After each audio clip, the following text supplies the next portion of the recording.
मैं भोपाल से पुणे जा रही थी। सुबह 9 बजे मैं बस में बैठ गई।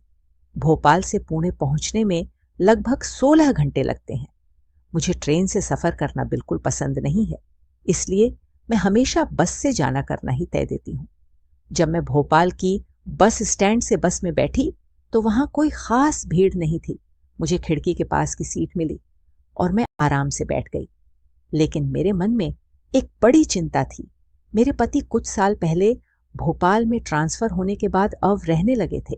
जब वह पहली बार सामान लेकर भोपाल गया तब मैंने उससे साथ जाने के लिए कहा, लेकिन उसने मुझे समझाया कि सुनीता चिंता मत करो, कुछ महीनों में मैं वहां सेटल हो जाऊंगा, फिर तुम्हें ले आऊंगा। लेकिन वह मुझे कभी नहीं ले गया। मैंने कई बार उसे समझाने की कोशिश की कि मैं यहां अकेली नहीं रह सकती। हम पति पत्नी हैं, अलग रहना सही नहीं है। लेकिन वह मेरी बात सुनने को तैयार नहीं था। उसके भोपाल जाने के बाद उसका व्यवहार धीरे धीरे बदलने लगा। शुरू में वह मुझे हफ्ते में एक बार फोन करता था, फिर महीने में एक बार, और अब तो वह 6 महीनों में फोन करने लगा था। फिर मुझे एक रिश्तेदार से एक चौंकाने वाली खबर मिली। भोपाल में मेरे पति ने दूसरी महिला से शादी कर ली है और वह उसके साथ रह रहा है। ये सुनकर मुझे बहुत बुरा लगा और गुस्सा भी आया। इसीलिए मैंने सच जानने के लिए भोपाल जाने का फैसला किया। भोपाल पहुंचने के बाद मैंने चुपके से पूछताछ की और जो मैंने सुना था वह सच निकला। मेरा पति वास्तव में एक दूसरी महिला के साथ रह रहा था और उनका एक बच्चा भी हो गया था। यह सब मैंने दूर से ही देखा। उससे मिलने या बात करने की मेरी इच्छा नहीं हुई, क्योंकि मुझे लगा कि उससे मिलकर कुछ नहीं होगा। मैं बहुत निराश हो गई थी। पिछले कुछ वर्षों में मैंने उसके ऊपर कितना भरोसा किया और उसकी यादों में अपना जीवन बिताया था। एक दिन वह मुझे अपने साथ ले जाएगा, इस उम्मीद में मैंने कितने साल बिताए थे। लेकिन उसने मुझे जो धोखा दिया उसे देखकर मेरे दिल पर बड़ा आघात हुआ। मैं अपनी सीट पर अकेली बैठी हुई थी। मेरी सीट 2 लोगों के लिए थी, लेकिन बस में काफी जगह होने के कारण कुछ समय के लिए मेरी सीट खाली रही। अगले एक स्टेशन पर बस रुकी और कुछ लोग चढ़े। उनमें से एक पुरुष मेरे पास आकर बैठ गया। बस में बैठे बैठे काफी समय बीत चुका था और मुझे थकान महसूस होने लगी थी। दोपहर के 3 बज चुके होंगे और मुझे प्यास भी लग रही थी। इसीलिए मैंने अपनी बैग से पानी की बोतल निकाली, लेकिन बोतल में पानी तो खत्म हो चुका था। मैं बोतल को वापस रख रही थी, तभी मेरे पास बैठे उस आदमी ने देखा कि मुझे पानी चाहिए, लेकिन मेरी बोतल का पानी खत्म हो गया था। वह बोला, मैडम आपको पानी चाहिए? मैंने कुछ नहीं कहा, लेकिन उसने अपनी बैग से एक पानी की बोतल निकालकर मेरे हाथ में दे दी। मैंने थोड़े घूंट पानी पिया और वह बोतल उसे वापस कर दी। मैंने उसे धन्यवाद कहा। अब शाम के करीब करीब 7 बजे होंगे। बस तेजी से आगे बढ़ रही थी। मैंने उससे पूछा, आप कहाँ जा रहे हैं? उसने बताया, मैं पुणे जा रहा हूँ। अच्छा, मैं भी पुणे जा रही हूँ? यह सुनकर उसे थोड़ा आश्चर्य हुआ और उसके चेहरे पर हल्की मुस्कान भी आई। उसने बताया कि वह भोपाल में काम करता है और इंजीनियर है। सर्दियों के दिन थे और जैसे जैसे शाम बढ़ रही थी वातावरण में काफी ठंड बढ़ रही थी। मैंने अपनी खिड़की की कांच बंद कर दी, लेकिन कुछ यात्रियों ने खिड़की खुली रखी थी, जिसकी वजह से ठंडी हवा बस में आ रही थी। मुझे बहुत ठंड लगने लगी। मैंने स्वेटर तो पहन रखा था, लेकिन जल्दी जल्दी में शॉल लाना भूल गई थी, जिसका मुझे बहुत अफसोस था। अब रात के 10 बज चुके थे और ठंड बहुत बढ़ गई थी। बस के अंदर की लाइट भी बंद हो गई। मैं ठंड से कांप रही थी। मेरे पास बैठे आदमी ने अपनी बैग से एक शॉल निकालकर पहन ली थी। मुझे देखकर उसे समझ आ गया होगा कि मुझे ठंड लग रही है, लेकिन उसने कुछ नहीं कहा। मैं खुद पर ही नाराज हो रही थी कि इतने लंबे सफर पर जा रही हूं और शॉल लेना भूल गई। रात लगभग 11 बजे बस एक ढाबे पर रुकी। मैंने तय किया कि गर्मागर्म चाय पीकर थोड़ी गर्मी प्राप्त करूंगी। चाय लेते वक्त वह आदमी भी नीचे उतरा। उसने मेरी ओर देखा और मैंने उसके पास जाकर थोड़ा मुस्कुराते हुए पूछा, आप भी चाय लीजिए? उसने कहा, ठीक है तो मैंने उसके लिए भी चाय मंगवाई। हम दोनों ने साथ साथ में चाय पी और थोड़ी बातचीत भी हुई। चाय पीने के बाद फिर से बस में बैठ गए। गाड़ी चलने लगी, लेकिन अब रात के 12 बज चुके थे और ठंड और भी बढ़ गई थी। मुझे फिर से पहले की तरह ठंड लगने लगी। उस आदमी ने कहा, मैडम अगर आपको कोई परवाह नहीं है तो मैं अपनी शॉल आपको दे सकता हूं। उसने अपनी शॉल उतारकर मेरी तरफ बढ़ाई। मैंने उसे लेने से मना कर दिया क्योंकि उसे भी ठंड लग रही थी। मुझे लगा कि उसके लिए यह सही नहीं होगा, लेकिन वह बहुत आग्रह कर रहा था। मैंने कहा, आप मुझे शॉल दे रहे हैं, लेकिन आपको भी तो ठंड लग रही होगी। वह हंसते हुए बोला, कोई बात नहीं, मैं एडजस्ट कर लूंगा। फिर मैंने कहा, नहीं आप खुद को परेशान मत कीजिए। थोड़ी देर तक मैं वहीं ठंड से कांपती रही। तब उसने कहा, मैडम अगर आपको कोई दिक्कत नहीं है तो हम दोनों मिलकर इस शॉल को आधा आधा ओढ़ सकते हैं। इससे हम दोनों थोड़ा सा ठंड से बच सकेंगे। मैंने थोड़ी देर सोचा और कहा, ठीक है, क्योंकि अब ठंड सहन करना मुश्किल हो रहा था। उसने अपनी शॉल आधी उतारी और मुझे दे दी। वह थोड़ा पास हो गया और मैं भी थोड़ी उसकी ओर ढल गई। हम दोनों ने शॉल को आधा आधा ओढ़ लिया और यात्रा फिर से शुरू हुई। अब रात का 1 बज गया था। कुछ घंटों में हम पुणे पहुंचने वाले थे। शॉल की वजह से मेरी ठंड कुछ कम हो गई थी, लेकिन हम इतने पास थे कि उसके शरीर की गर्माहट से मुझे काफी राहत मिल रही थी।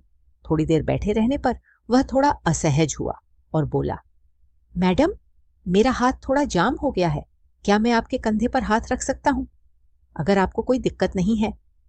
मैंने कहा, ठीक है, कोई बात नहीं। उसने अपना बायां हाथ मेरे कंधे पर रखा, जिससे हम और भी करीब आ गए। मैंने उसे धन्यवाद दिया और कहा, अच्छा हुआ कि आपने मुझे शॉल दी, नहीं तो इस ठंड में मुझे बहुत दिक्कत होती। वह मुस्कुराते हुए बोला, ऐसा कुछ नहीं है, एक दूसरे की मदद करना हमारा कर्तव्य है और मुझे मदद करना हमेशा पसंद है। मुझे उसका स्वभाव बहुत पसंद आया, इसीलिए मैंने उसे पूछा, आपका नाम क्या है? उसने जवाब दिया, मेरा नाम कुणाल है। मैंने कहा, मेरा नाम सुनीता है। उसने हंसते हुए कहा, अच्छा क्या नाम है? मैं थोड़ी लजाई और मैंने कहा, थैंक यू। हम इतने करीब बैठे थे कि आसपास के लोगों को लगता था जैसे हम पति पत्नी हैं। कुणाल बोला, मुझे बस से यात्रा करने की आदत नहीं है, मैं हमेशा ट्रेन से ही जाता हूं, लेकिन आज पहली बार बस से यात्रा कर रहा हूं। मुझे बस में सफर करना बहुत बोरिंग लगता है। मैंने हंसते हुए कहा, ऐसा है क्या? मुझे तो बस से यात्रा करना बहुत पसंद है। फिर उसने अपनी जेब से मोबाइल निकालकर देखा और बोला, अब 2 बज चुके हैं, कुछ ही देर में गाड़ी पुणे पहुंचने वाली है। उसके चेहरे पर थोड़ी थकान दिखाई दे रही थी, लेकिन फिर भी वह शांत और खुश था। उसने मोबाइल में गाना लगाकर ब्लूटूथ से सुनना शुरू कर दिया। कुछ देर गाना सुनने के बाद वह मेरी तरफ मुड़कर बोला, सुनीता मुझे गाड़ी की हल्की सी आवाज सुनते ही नींद आने लगी है। उसके कंधे पर सिर रखकर मुझे एक तरह की सुरक्षा और शांति महसूस हो रही थी। कुछ समय बाद गाड़ी पुणे पहुंच गई। उसने मुझे हल्के से आवाज देकर जगाया, लेकिन मेरी नींद इतनी गहरी थी कि मैं जाग नहीं पाई। फिर उसने धीरे से मेरी पीठ पर थप्पाकर मुझे उठाया। मैं तेजी से उठ गई। उसके चेहरे पर एक मीठी मुस्कान थी। वह बोला, सॉरी, लेकिन पुण्य आ गया है। आप नींद में थी, इसलिए जगाया नहीं तो आपका स्टॉप छूट जाता। मैंने उसे देखते हुए हंसते हुए कहा, थैंक यू, अच्छा हुआ आपने मुझे जगाया, नहीं तो सच में मुझे परेशानी हो जाती। उसने मुझसे पूछा, आपको कहाँ उतरना है? मैंने कहा, मुझे वह स्टॉप पर उतरना है। यह सुनकर वह थोड़ा चौंक कर बोला, सच में? मैंने हंसते हुए उत्तर दिया, हाँ सच में, मुझे भी वहां ही उतरना है। अब मुझे भी थोड़ा अजीब सा लग रहा था कि हमारा सफर कितना समान था। करीब रात के 4 बजे बस स्टॉप पर रुकी। हम दोनों नीचे उतर गए। चारों ओर गहरा सन्नाटा था और सड़क पर कुछ ही गाड़ियां दिखाई दे रही थी। मैंने तय किया कि यहां से मैं रिक्शा लेकर घर जाऊंगी, लेकिन उस समय रिक्शा मिलना बहुत मुश्किल था। कुणाल अब भी मेरे पास खड़ा था। मैंने पूछा, आपको कहाँ जाना है? कौन सी कॉलोनी है आपकी? उसने जवाब दिया, नहीं नहीं, मेरा घर यहाँ पास में ही है, मैं बस रिक्शा मिलने तक आपके साथ रुक गया हूँ।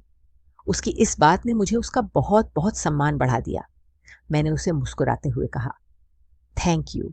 अब लगभग 4:30 थे और ना तो रिक्शा मिल रही थी और ना ही कोई वाहन।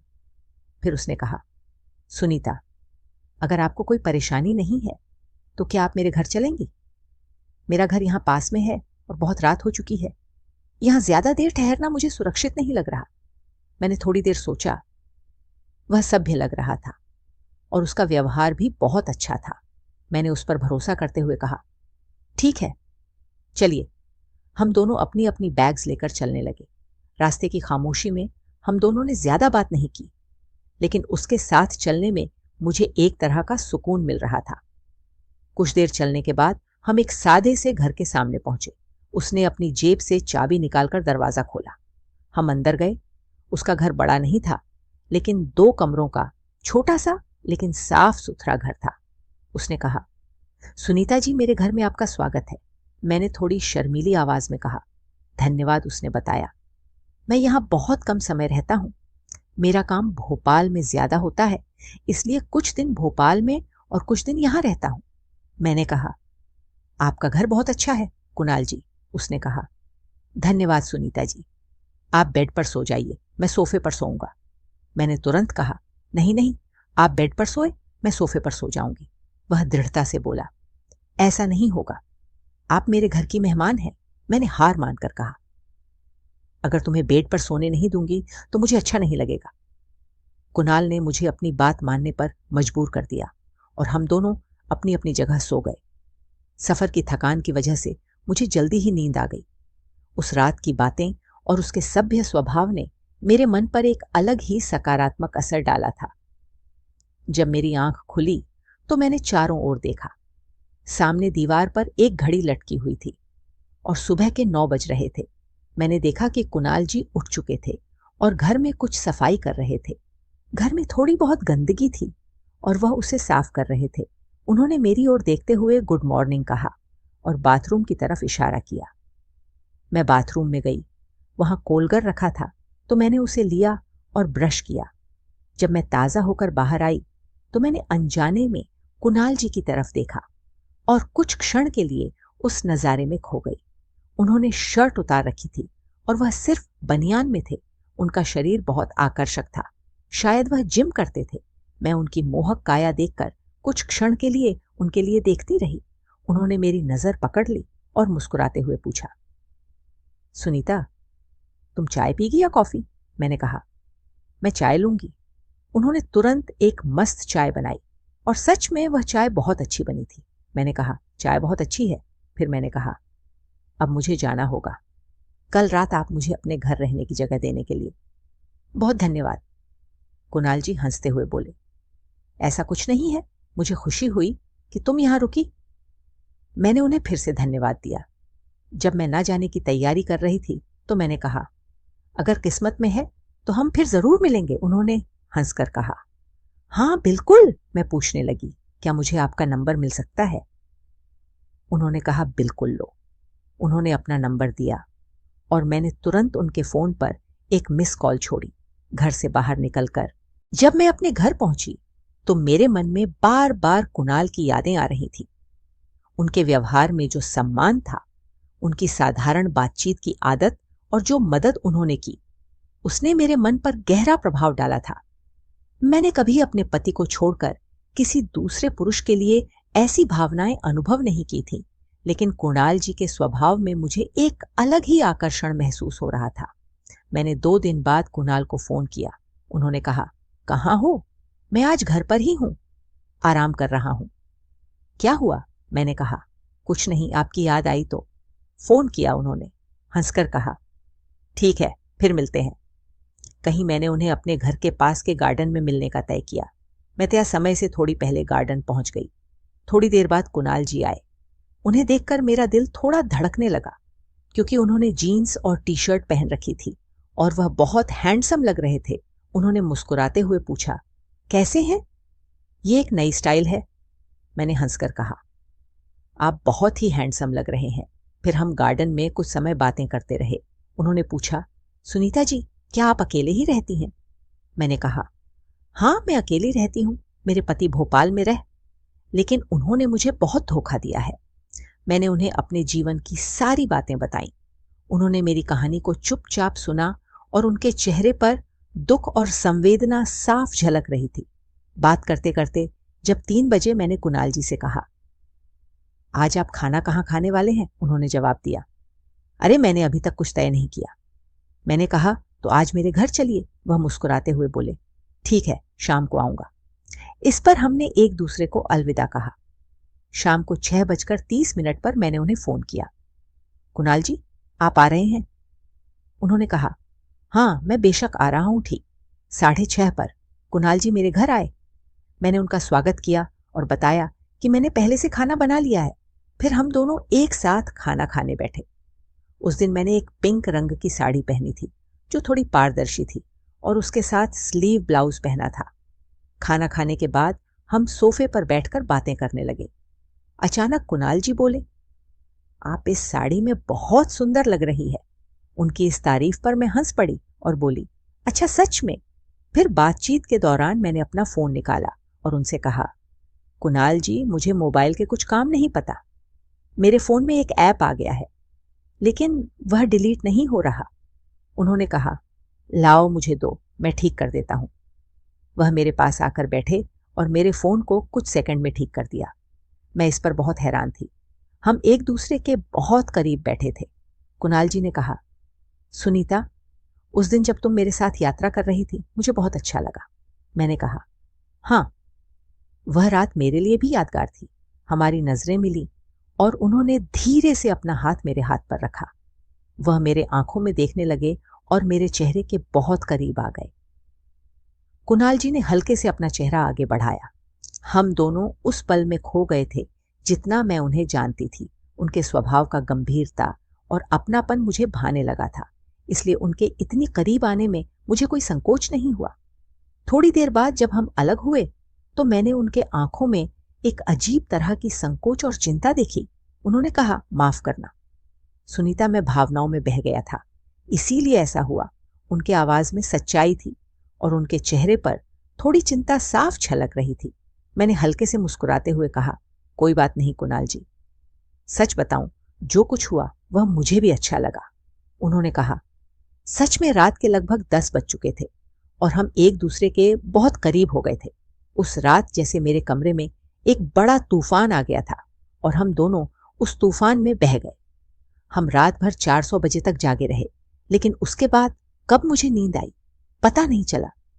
सुबह 8 बजे जब मैं उठी तो खुद को देखा, मेरे ऊपर सिर्फ चादर थी। रात की सारी बातें याद आने पर मुझे बहुत शर्म आई। कुणाल जी मेरी बगल में सो रहे थे। मैं जल्दी से वॉशरूम में चली गई। कुछ समय बाद मैं बाहर आई और कुणाल जी को उठाने लगी। मेरे आवाज से वे तुरंत जाग गए। फिर मैंने हमारे लिए चाय बनाई, बिना कुछ बोले।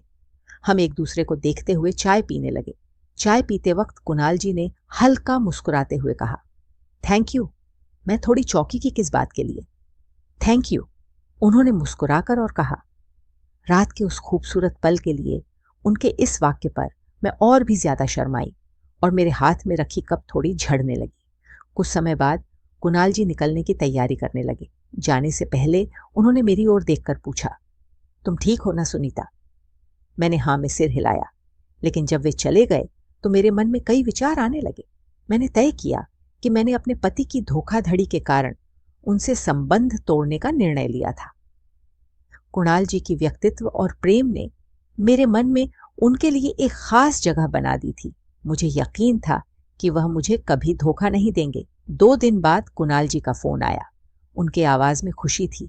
उन्होंने कहा, सुनीता, आज शाम तुम मेरे घर आओगी क्या? मुझे कल छुट्टी है, हम आराम से बातचीत करेंगे, खाना खाएंगे और अगर चाहो तो रात को भी रुक सकती हो। उनकी इस बात ने मुझे थोड़ी देर के लिए सोच पर मजबूर कर दिया।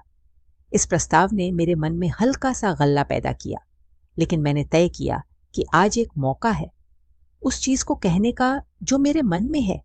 मुझे उनसे पूछना था कि क्या वह मेरे साथ जिंदगी बिताने के लिए तैयार है। शाम को हमारी मुलाकात होने वाली थी और उस पल मैं कुणाल जी से शादी के बारे में बात करने वाली थी। यह मेरे लिए बहुत महत्वपूर्ण पल था, क्योंकि उनके उत्तर पर मेरे जीवन का अगला सफर निर्भर होने वाला था। फिर भी मैंने तय किया कि मैं उस प्रश्न को सहजता से पूछूंगी ताकि उन्हें दबाव महसूस ना हो और उनका सच्चा विचार मुझे जानने को मिले। तो दोस्तों, क्या मैं कोणा जी के घर गई और उसके बाद क्या हुआ यह मैं आपको अगले भाग में बताऊंगी। आपको यह कहानी कैसी लगी कमेंट करके जरूर बताएं।